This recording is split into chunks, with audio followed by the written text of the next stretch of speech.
ODI অধিনায়কত্ব হারানোর পর এবার টেস্ট দলের অধিনায়ক নাজমুল হোসেন শান্ত দায়িত্ব ছাড়তে যাচ্ছেন। শ্রীলঙ্কার বিপক্ষে 2 ম্যাচের সিরিজ শেষ হওয়ার পর টেস্ট অধিনায়ক হিসেবে আর দায়িত্বে থাকছেন না শান্ত।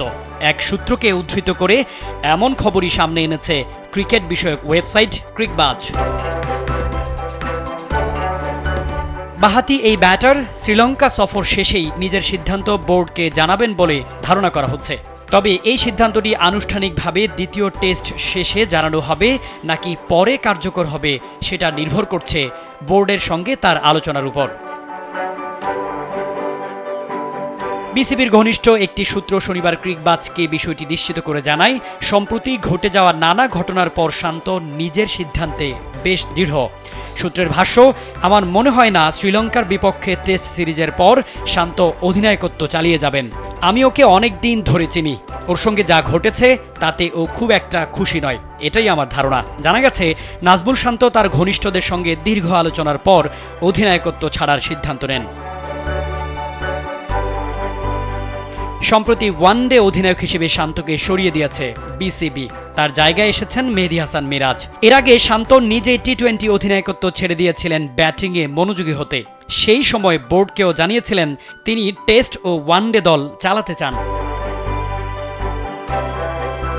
ক্রিকবাজের প্রতিবেদনের ভাষ্য, শান্ত একসময় সব ফরম্যাটে অধিনায়কত্ব ছাড়তে চেয়েছিলেন, কিন্তু তৎকালীন বিসিবি সভাপতি ফারুক আহমেদির টেস্ট ও ওয়ানডে দলে দায়িত্ব চালিয়ে যেতে বলেন, কেবল টি-20 ছেড়ে দিতে বলেন ব্যাটিংয়ে মনোযোগ বাড়ানোর স্বার্থে।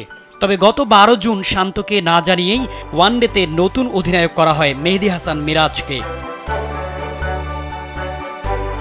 বোর্ডের সূত্রগুলোর দাবি অনুযায়ী এই সিদ্ধান্ত শান্তর জন্য ছিল একেবারেই অপ্রত্যাশিত, কারণ তিনি আগামীতেও ওয়ানডে দলের নেতৃত্ব দেওয়ার প্রস্তুতি নিচ্ছিলেন এবং শ্রীলঙ্কা সফর ঘিরে কয়েকজন খেলোয়াড়ের সঙ্গে আলোচনায় নিজের পরিকল্পনার কথা জানিয়েছিলেন।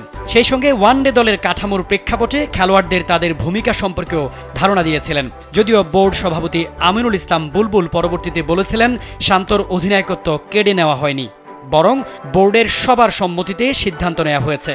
এমনকি শান্ত নিজেও খেলোয়াড় সুলভ মানসিকতায় এই সিদ্ধান্ত মেনে নিয়েছেন বলে উল্লেখ করেছিলেন বোর্ড সভাপতি। এদিকে অধিনায়কত্ব ছাড়ার ব্যাপারে শান্ত জানান, আলোচনা এই টেস্টের আগে থেকেই হচ্ছে, আলোচনা হতেই থাক। আমি এই বিষয়ে এই মুহূর্তে কোনো মন্তব্য করতে চাই না, কারণ 2 দিন পরেই ম্যাচ। আমি চাই ম্যাচটা ভালোভাবে খেলতে, ক্যাপ্টেন ও ব্যাটসম্যান হিসেবে ভালোভাবে অবদান রাখতে। এই মুহূর্তে আলোচনার জায়গাতেই থাক। এ কে এম শামীম খান, কালবেলা।